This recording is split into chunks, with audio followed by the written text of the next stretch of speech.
Hello railway aspirants, welcome to Upasthapana YouTube channel. నేను మీ Rajesh, station master, arithmetic and pure maths faculty.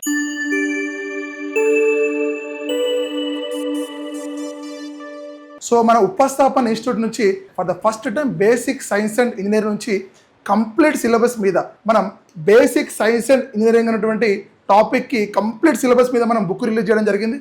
So ఈ book గురించి ఎలాంటి doubt ఉన్నా కింద స్క్రోల్ అవుతున్న నెంబర్కి కాల్ చేయండి, లేదంటే ఉపస్థాపన ఇన్స్టిట్యూట్ యాప్ని డౌన్లోడ్ చేసుకోండి. ఈ బుక్ను ఎలా ఆర్డర్ చేయాలో మన మురళీధర్ సార్ ఆల్రెడీ వీడియో చేయడం జరిగింది. సో ఆ వీడియో చూసినా మీకు క్లారిఫై వస్తుంది. సరే, what is the speciality of this book? ఈ బుక్ స్పెషాలిటీ ఏంటి సార్ అంటే, ఆర్ఆర్బి టెక్నీషియన్ గ్రేడ్ 1 సిగ్నల్ ఇచ్చినటువంటి సిలబస్ ప్రకారమే కంప్లీట్ టాపిక్ కవరేజ్, అదేవిధంగా ప్రతి టాపిక్కి ఎంసీక్యూస్ విత్ ఎక్స్ప్లెనేషన్. ఎంసీక్యూస్ ఇవ్వడంతో పాటు వాటికి అదేవిధంగా వాటి ఎక్స్ప్లెనేషన్ కూడా, డీటెయిల్ ఎక్స్ప్లెనేషన్. సో సపోజ్ కొన్ని ప్రాబ్లమ్స్ ఉన్నా కూడా ప్రాబ్లమ్స్ యొక్క డీటెయిల్ సొల్యూషన్ మనం ప్రతి టాపిక్ కవర్ చేయడం జరిగింది. ఇంట్రెస్ట్ ఉన్న ఆస్పిరెంట్స్ ఈ బుక్ చాలా చాలా ఇంపార్టెంట్ అండి. So Muralidhar sir basic science and engineering syllabus దృష్టిలో పెట్టుకొని ఫర్ ద లాస్ట్ 2 months నుంచి ఈ బుక్ గురించి స్పెషల్ కేర్ తీసుకొని రాయడం జరిగింది. సో ఎవరైతే టెక్నీషియన్ గ్రేడ్ 1 ఉద్యోగం లక్ష్యంగా ప్రిపేర్ అవుతున్న ప్రతి ఒక్క అభ్యర్థికి ఈ బుక్ అనేది మీ సెలక్షన్లో కీ రోల్ అవుతుందని మేము ఖచ్చితంగా భావిస్తున్నాం. సో ఎలాంటి డౌట్స్ ఉన్నా కూడా మీరు కింద స్కూల్ అవుతున్న నెంబర్కి కాల్ చేయొచ్చు. So RRB technician grade 1 signal, అదేవిధంగా ఆర్ఆర్బి టెక్నీషియన్ గ్రేడ్ 3 ఎవరైతే అప్లై చేశారో వాళ్ళకు ఒక ఇంపార్టెంట్ నోటీస్, ఆర్ఆర్బి నుంచి ఒక ఇంపార్టెంట్ నోటీస్ రావడం జరిగింది. సో మీకు ఫోటో కానీ సిగ్నేచర్ కానీ ఎలాంటి యాజ్ పర్ డైమెన్షన్స్ లేదో వాళ్ళకు ఒక మెసేజ్ వస్తుందండి.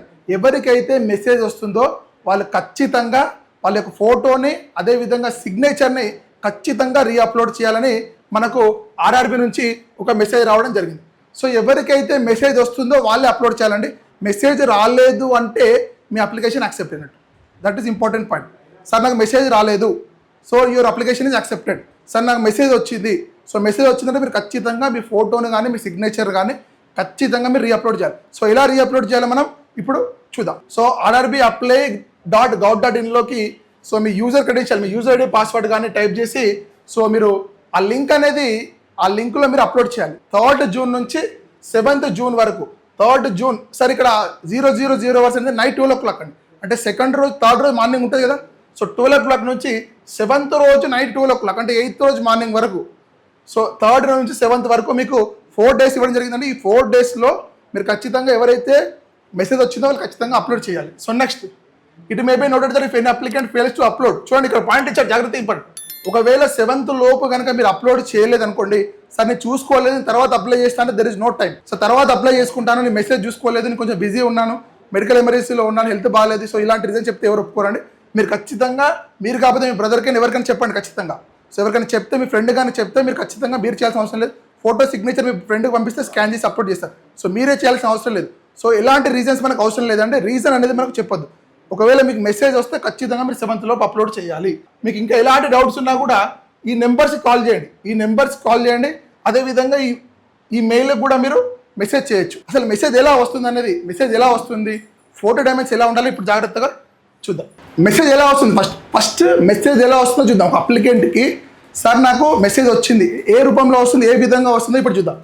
So dear applicant, your photo and signature and technician grade 1 కావచ్చు, అదేవిధంగా టెక్నీషియన్ గ్రేడ్ 3 కావచ్చు, centralise notification 02/2024 is not as per standard.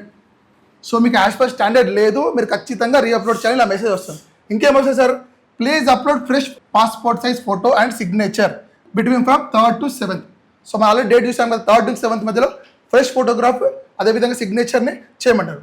ఒకవేళ ఈ విధంగా చేయకపోతే మీరు ఆటోమేటిక్గా రిజెక్షన్ అవుతుంది. సో ఇలాంటి ఇన్ఫర్మేషన్ కావాలన్నా మీరు కన్సర్న్ ఆర్ఆర్బీస్కి మీరు ఫోన్ చేయొచ్చు, అదేవిధంగా మెయిల్ కూడా చేయొచ్చు. సార్ ఇలా మెసేజ్ వచ్చింది సార్, ఇలా మెసేజ్ వచ్చిన తర్వాత నేను ఏం చేయాలి, ఫోటో ఎలా ఉండాలి, ఏ డైమెన్షన్స్ ఉండాలి అనేది ఇప్పుడు మనం చూద్దాం జాగ్రత్తగా.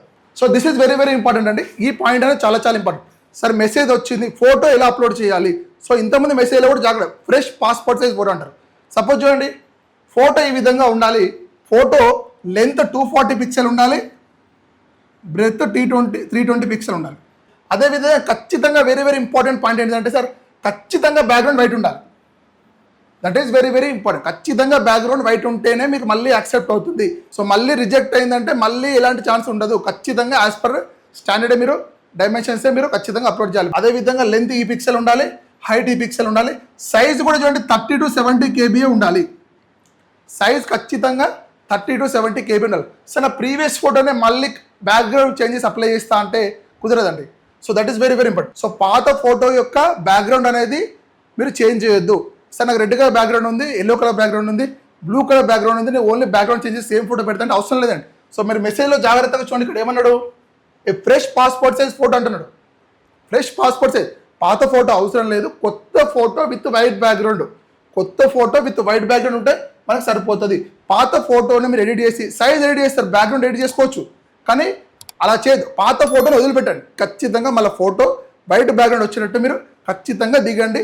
సో అది దిగింది ఖచ్చితంగా యాజ్ పర్ డైమెన్షన్స్, ఈ విధంగా డైమెన్షన్స్, అదేవిధంగా సైజ్ ఈ విధంగా ఉండేట్టు మీరు ఖచ్చితంగా అప్లోడ్ చేయండి. Upload new photo with white background. So white background తోటే ఖచ్చితంగా అప్లై చేయాలి. సార్ ఇది ఫోటో గురించి ఓకే సార్, బ్యాక్గ్రౌండ్ వైట్ ఉండాలంటున్నారు, ఓకే. సో నెక్స్ట్ సిగ్నేచర్ కూడా డైమెన్షన్స్ ఇచ్చాడు. 140 పిక్సెల్ లెంత్ ఉండాలి, బ్రెడ్త్ ఏమో 60 పిక్సెల్ ఉండాలి. సో అదేవిధంగా సైజ్ ఎంత ఉండాలి సార్, సేమ్ సైజ్ ఫోటోకి కానీ సిగ్నేచర్ కానీ 30 to 70 KB ఉండాలి. అదేవిధంగా బ్యాక్గ్రౌండ్ కూడా, సిగ్నేచర్ బ్యాక్గ్రౌండ్ కూడా ఖచ్చితంగా వైట్ ఉండాలి. సో చాలా మంది అప్లికేషన్స్ యొక్క రిజెక్షన్ కారణం బ్యాక్గ్రౌండే ఉంటుందండి. మ్యాక్సిమం బ్యాక్గ్రౌండే ఉంటుంది. ఫోటోకి బ్యాక్గ్రౌండ్ వైట్ లేకపోతే మీకు ఆటోమేటిక్గా రిజెక్ట్ అవ్వడానికి ఛాన్స్ ఉంటుంది. సో అదేవిధంగా మెసేజ్ రావడం కూడా ఛాన్స్ ఉంటుంది. సో మీ బ్యాక్గ్రౌండ్ వైట్ పెట్టుకోండి, సైజ్ ఈ విధంగా పెట్టుకోండి, కొత్త ఫోటో దిగండి. కొత్త ఫోటో, సో కొత్త ఫోటో గురించి కాలేజ్ చేయకండి, కొత్త ఫోటో దిగండి, అప్లికేషన్లో మళ్ళీ రీఅప్లోడ్ చేయండి. So next signature white background sir, size okay, కానీ ఈ సిగ్నేచర్లో చాలా మంది చేసే మిస్టేక్ ఒకటి ఉంది. నరేషన్ నరేషన్ పర్సన్ ఉన్నాడు. సో సిగ్నేచర్ పెట్టడం ఏం చేస్తారు, అందరు ఇలా క్యాపిటల్ లెటర్ రాసి పెడతారు. సో ఈ విధంగా చేస్తే మళ్ళీ రిజెక్ట్ అవుతుంది. సిగ్నేచర్ అనేది ఖచ్చితంగా ఆల్ క్యాపిటల్ లెటర్స్ ఉండొద్దు, ఆల్ క్యాపిటల్ లెటర్స్ ఉండదు. That is very very important. చాలా మంది తెలియదు, సిగ్నేచర్ అనేది క్యాపిటల్ లెటర్లో ఉండొద్దు. సో ఈ విధంగా నార్మల్ నరేషన్ రాసినా సరిపోతుంది. నా పర్సనల్ సజెషన్ అండి, నేను కూడా ఎలాంటి సిగ్నేచర్ వెళ్ళలేదు. సో యాజ్ పర్ నా సపోర్ట్ నాది ఏ రాజేష్ అనుకోండి, సో ఈ విధంగా ఏ రాజేష్ ఇలానే రాసుకునేది. ఎందుకంటే చూడండి, so different multiple stage exam ఉంటాయి. సపోజ్ స్టేజ్ 1 ఉంటుంది, స్టేజ్ 2 ఉంటుంది, CBT 1 CBT 2 ఉంటుంది. కాబట్టి మీరు సైన్ ఒక సపోజ్ ఈ విధంగా సైన్ చేశారు ఏ రాజేష్ అంటే, సో నెక్స్ట్ టైం అయినప్పుడు ఈ విధంగా సైన్ చేశారు. సో సైన్ చేసినప్పుడు ఏమవుతుంది, ఆ సైన్ ఈ సైన్ మ్యాచ్ కాకపోవచ్చు. సో మీకు సైన్ మ్యాచ్ కావాలి అంటే మీరు name as tease రాసేసుకోండి.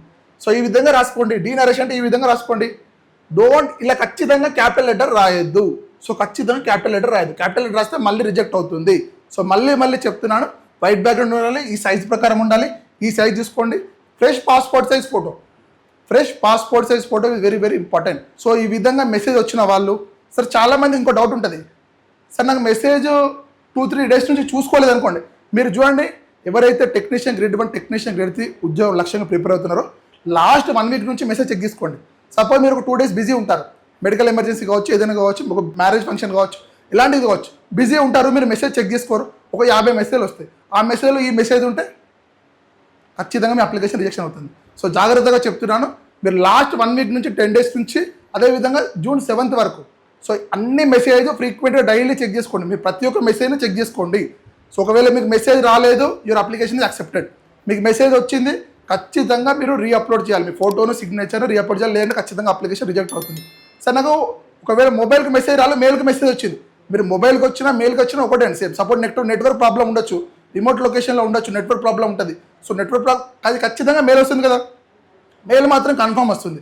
So mail మాత్రం వస్తుంది. సో మెయిల్ SMS 2 చెక్ చేసుకోండి. ఇలా చేస్తేనే మీ అప్లికేషన్ యాక్సెప్ట్ అవుతుంది. సో చూడండి, కరెక్ట్గా ప్రిపేర్ అవ్వడం కాదు, కరెక్ట్ అప్లికేషన్ ఫిల్లింగ్ కూడా చాలా చాలా ఇంపార్టెంట్. సో మీ రిక్రూట్మెంట్ ప్రాసెస్, మీ ఎగ్జామ్ అయిపోయిన తర్వాత మీ డాక్యుమెంట్ వెరిఫికేషన్లో కూడా మీ అప్లికేషన్ ప్రకారమే మీ డాక్యుమెంట్ వెరిఫికేషన్ జరుగుతుంది.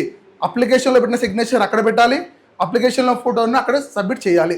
So that is very very important. కాబట్టి ఫ్రెష్ ఫోటో దిగండి, ఫ్రెష్ ఫోటోని మళ్ళీ ఈ సైజ్ ప్రకారం అప్లోడ్ చేయండి, ఖచ్చితంగా వైట్ బ్యాక్గ్రౌండ్ ఉండాలి. సో ఇంకా ఎలాంటి డౌట్స్ ఉన్నా కింద కామెంట్ రూపంలో చెప్పండి, ప్రతి కామెంట్కు రిప్లై ఇస్తాం. అదేవిధంగా RRB టెక్నీషియన్ గ్రేడ్ 1 సిగ్నల్కి మన ఉపస్థాపన ఇన్స్టిట్యూట్ యాప్లో ఫుల్ కోర్స్ ఉందండి. సో ఎవరైతే RRB టెక్నీషియన్ గ్రేడ్ 1 లక్ష్యంగా ప్రిపేర్ అవుతున్న ప్రతి ఒక్క అభ్యర్థికి మ్యాథమెటిక్స్ కావచ్చు, రీజనింగ్ కావచ్చు, బేసిక్ సైన్స్ అండ్ ఇంజనీరింగ్ 30 మార్కులు అండి. సో అది కావచ్చు, కంప్యూటర్ కావచ్చు, జనరల్ అవేర్నెస్ కావచ్చు, ప్రతి ఒక్క టాపిక్ని మనం దృష్టిలో పెట్టుకొని సో మనకు ఫుల్ కోర్స్ రెడీ చేయడం జరిగింది. సో ఇంట్రెస్ట్ ఉన్న ఆస్పిరెంట్స్ ఉపస్థాపన ఇన్స్టిట్యూట్ యాప్ని డౌన్లోడ్ చేసుకోండి. అదేవిధంగా ఉపస్థాపన యూట్యూబ్ ఛానల్ సబ్స్క్రైబ్ చేసుకోండి. Thank you very much and all the best.